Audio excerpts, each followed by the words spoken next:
wa Uvira.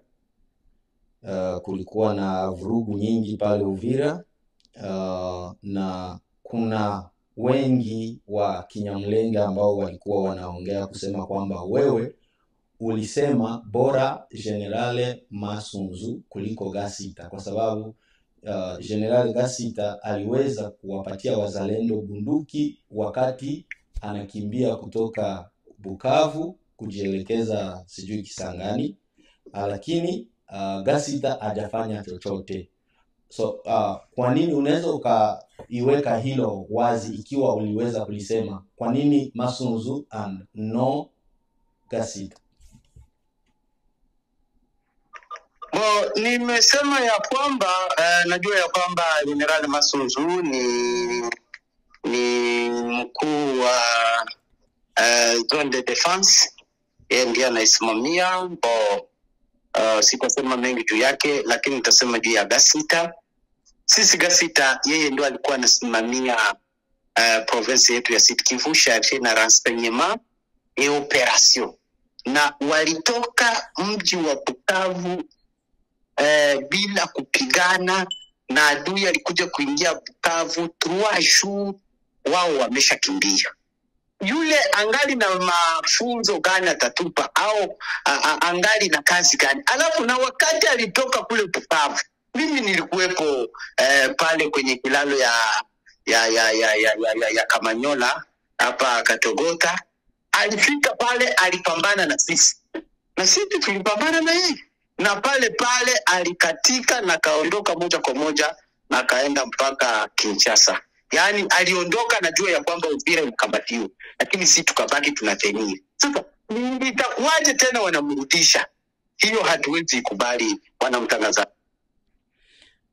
Wengi wa Kinyamulenge wanadai kwenye maongezi yako huwa unasema watafukuzwa, lakini haujawahi sema lolote kuhusu hilo, yani kuliweka wazi kama kweli unalisemaga kwamba hao watu watafukuzwaga Kongo.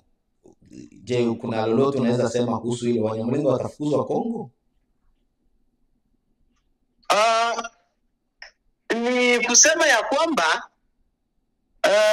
masharti za nchi, kila nchi na sharti zake, na mtu kuishi mwinchi fulani haina makosa, lakini ni lazima ufate ile sheria ya ile nchi, na ukienda kinyume na sheria ya ile nchi ni lazima utafukuzwa. Kwa sababu gani? Hauwezi kuwa ile kabila kila siku iko naleta vita, leo naleta vita, kesho naleta vita, kesho yake naleta vita, ili kuendelea kuua wa autochtone. Haitawezekana. Itabidi wa autochtone wajisimame eko, waangalie jinsi ya kuondoa ule mwiba.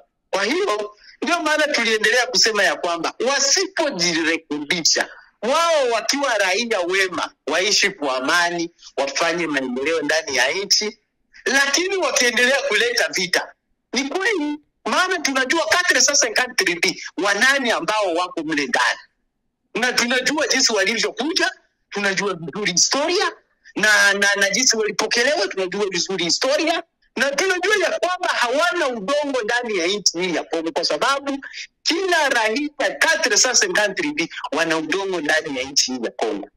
Na sasa wasiposhika sheria za nchi ya Kongo, ni kweli, hata ukumbuke ya kwamba Rais Mobutu aliwahi kuwapa nationality, na ikafika muda tena kawaravile ile nationality, na ndio maana waliondoka moja kwa moja kwenda kuungana na Rwanda na kuja kupiganisha Kongo ili wafanye ile ima. Hiyo yote tunaijua, lakini tuko macho sana na tumeshafunguka sana. Wao kila wakati rebellion, hatujui wanataka nini, maana tuliwapa sehemu ya kuikaa wakae kwa amani, na ikafika wakati sisi tuliwaowe, lakini wao hawakutuowe. Ina maana wana ile njama fulani. Lakini nisema ya kwamba sisi wote ni binadamu, lakini wajue ya kwamba na sisi tuna roho ambazo hazina mfupa, ambazo zinauma, na raia wakisha choka huwa wanachoka. Washauri ya kwamba waache nia zao kuleta vita kila mara ya kumwaga damu zisizokuwa na hatia. Bwana mtangazaji, unajulikana kama notable wa Mashuba. Mashuba ni mwa Plateau ambayo sio mbali sana na Haut Plateau, na kwa sasa tunajua kama Haut Plateau imebomoka kwa kiasi kikubwa, hata mwa Haut Plateau.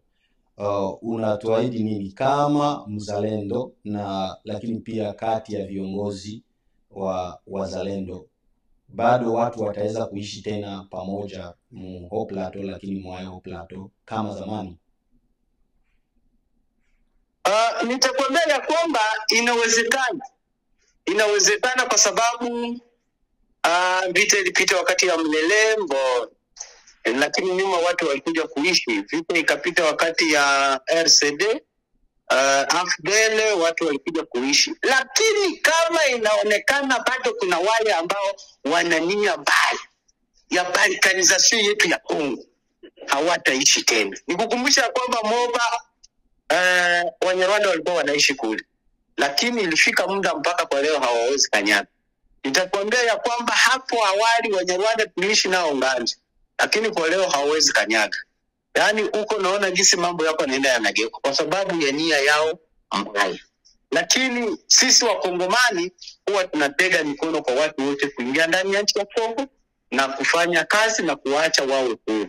Lakini mtu ambaye anaendelea kutuletea vita ya kumwanga watoto wa Kongo, huyo mtu hatutakubali. Ni lazima kitaeleweka kwa mtangazaji. Tunakushukuru sana. Kuna lenye hatukukuuliza labda ambalo unaweza ongezea kwa wakaaji wa Sud Kivu ama Kongo nzima? Ni kuwaelezea tu ya kwamba nchi yetu iko agrese na wahalifu wa M23, AFC, Twirwaneho, ambayo hiyo Twirwaneho inasapotiwa na hao Wanyarwanda wanaoendelea kuleta vita nchini na pamoja na hali yao wa Rwanda. Waambie Wakongomani wote tusimame, maana kufa ni kulala, na hatutakubali tena kunyonyeshwa maziwa ya wanawake walioficha watoto, na hatutakubali tena kubeba sachet ya ndagaa wala kubebeshwa kofia au lichiwe kisha ufike juu ya kilima waiachilie, wala kutemwa ndani ya kimi. Hiyo tulisema ya kwamba enough is enough, na tukasema ya kwamba tuko imara na tutapigana vita vitakatifu, na wazo vitakuwa vita vya Palestina na Israeli. Huwezi babaika wala kuhofu, hatuna mashaka wala kutishwa na mtu, hapana.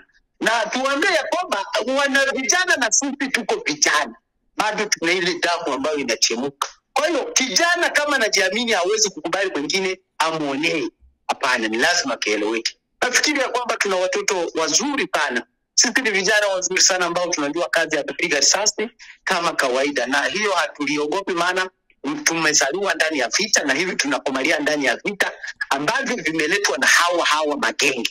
Kwa hiyo tuko imara, tuko ngangari, hatutatishwa wala kutishika, na tuambie kwamba vita tutavifanya vilivyo. Tutavifanya vilivyo. Wale wote wa kolabo wa M23 pamoja na walie wake wote tutaendelea kupambana nao hadi mpaka mwisho. Na tuambie diaspora, msimame na nyinyi muwe imara, maana hatuko tunaona ya kwamba mko mnabunje, mmenyamaza tu, hatujui mnangoja nini, mnakuwa walibite au mnakuwa nini? Na nyinyi simameni. Wanyarwanda wachatoa watoto wao Ulaya wapi kwenye makambi mbalimbali, wanawaleta huku Minembwe ya kwamba wapigane ili wakuwe na nchi. Na nyinyi diaspora yetu tuna imara, mtuunge mkono tuwe imara na tuimarike sana. Na diplomasi nyinyi ndio mtaifanya huko Ulaya, maana hamkwenda kuchuruza huko.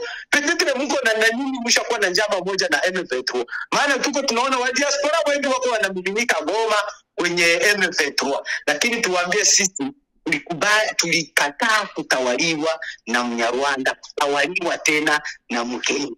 Ndio maana tuliwaambia kwamba simameni na nyinyi mara kule, tuwaone mkipambana na hali hii ya nchi yetu ya Kongo. Maana hata huko kwenye mko mnaambia watoto wenu ya kwamba we are from DRC, na nchi ya Kongo kishaenda utaambiaka mtoto namna gani? Mtoto atakwambia baba, mbona mmeisha kuwa waeklave kule kwenu, mko tena wakaaji wa Kongo? Haya zitakuka. Kwa hiyo simame sisi wote kwa umoja, Wakongomani wote tupiganie nchi yetu, tuwe na susia nchi yetu, maana huu udongo ndo tuliumbwa na Mungu, na huu udongo ndo tutazikwa. Hatutakubali kuondoka ndani ya ardhi yetu ya Kongo mpaka tutaeleweka. Bwana mtangazaji, shukrani sana. Huyo alikuwa ni Naluvumbu Kibambala Mwami Wenjuki. Asante sana kwa muda wako. Hapa ni Bufuriru TV. Tunapatikana YouTube kama Bufuriru TV, lakini pia tuko TikTok kama ibufuriru.com.